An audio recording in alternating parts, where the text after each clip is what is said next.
Okay, kung okay na tayo, just a few more. What else can you do with Q or with geospatial data? I'll just give some examples ng mga uh, shameless plug. Yung mga ginawa ko na before.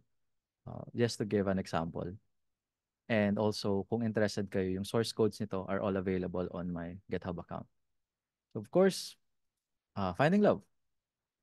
I think 4, 5 years ago, I created this map. It's essentially a web map, a demographic, showing the demographics. Pero message in a different way. So if you want to see per region kung ilan yung single females within 40 to 44, yan siya. Yeah, within 25 to 29, male, yan siya. So this is essentially just a demographic map. Pero message differently.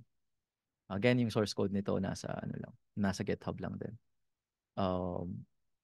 Another one that I did was map elections. This was in 2019. So way before ginagawa na yun ng mga TV stations yung pagmamapa. Me and my friends were already. Noong 2022, alos lahat gumagawa na nito. Pero noong 2019 pa, wala kang makitang nagmamapa ng elections. But this was using the dataset from Mapbox at that time. This is are still all Mapbox. Pero ngayon, I'm transitioning more to MapLibre.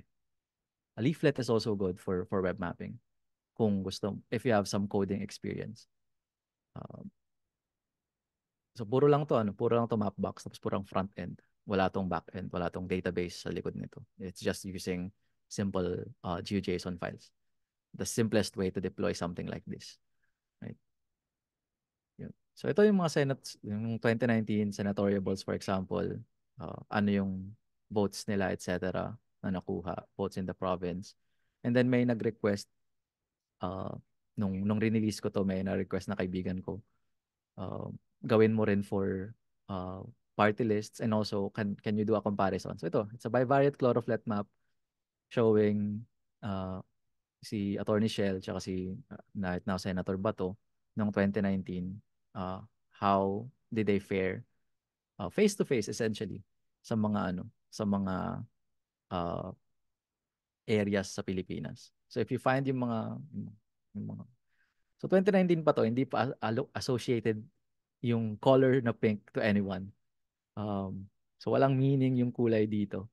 Kasi dito, yung candidate ko, which is Bato, kung makita mo yung most pink na parts, yun yung sobrang taas niya, tapos sobrang baba ni Attorney Shell.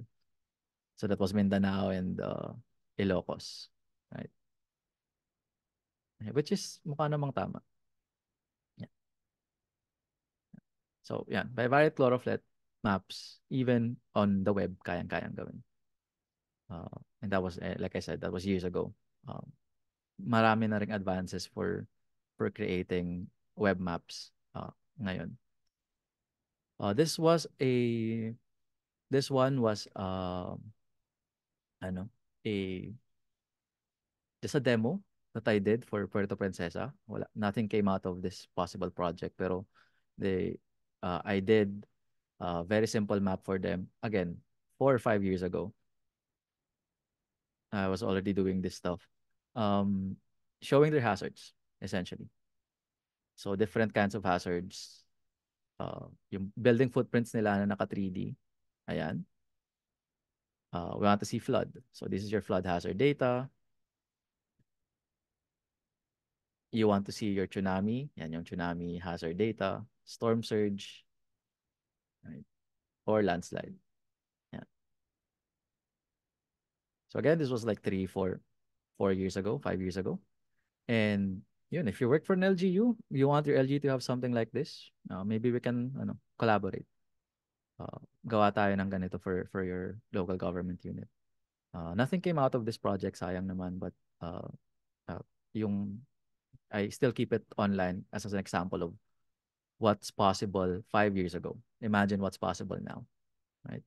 Kung ginagamit natin tong mga to. Of course, fighting COVID-19 back then, I was also I had my own essentially um, dashboard for COVID. I call it Stomp COVID PH. Uh, na may magandang mapping system. Parang yung all other dashboards I saw kasi at that time, I didn't like the maps, especially sa Philippines, na ginagawa nila. It wasn't and na-trigger yung pagiging someone who works with maps ako. So I decided I'm gonna make my own and I'm gonna make better maps for it. But I eventually decided not to pursue kasi ang hirap ng data sa Pilipinas, ang hassle trabahuhin. And it wasn't this was purely volunteer work. And kawawa naman yung mga yung team na tumutulong tsaka ako din when sobrang hassle na yung i-maintain. But at that time, this was something na we did for COVID. And of course, last, you can analyze sports or anything na spatial. In my case, that was basketball.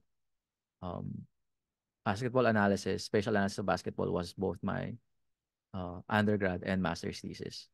So sa undergrad, I created a system for extraction of data from videos. And then for my master's, I did a more thorough spatial analysis, developing new, no, adapting mix for spatial metrics for comparing yung shooting effectiveness tsaka efficiency ng players tsaka teams. So instead of just simple field goal percentage or kung ilan yung nai-score nila every game, I was able to quantify and even qualify gaano sila kagaling spatially. Saan sila magaling in terms of specific locations on the court and saan sila better than other teams or other players, worse than other teams and other players. Yan. So any any any endeavor, any event, anything na kaya mong imapa doesn't have to be geographic world. Pwede mong applyan ng geospatial analysis. That's why GIS is so functional. Kasi hindi mo alam na pwede pala siyang gamitin doon. But once you start realizing na it opens up this whole new avenue na na ano na ano na very interesting.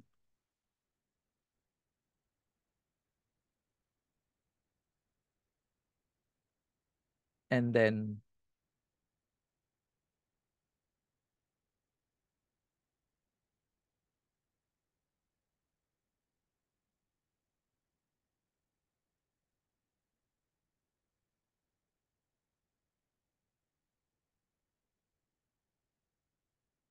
so if you like football, soccer, etc., tennis, I've seen GIS used in tennis.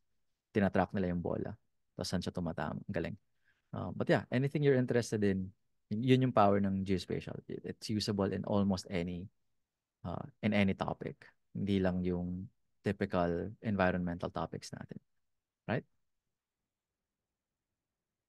Any question?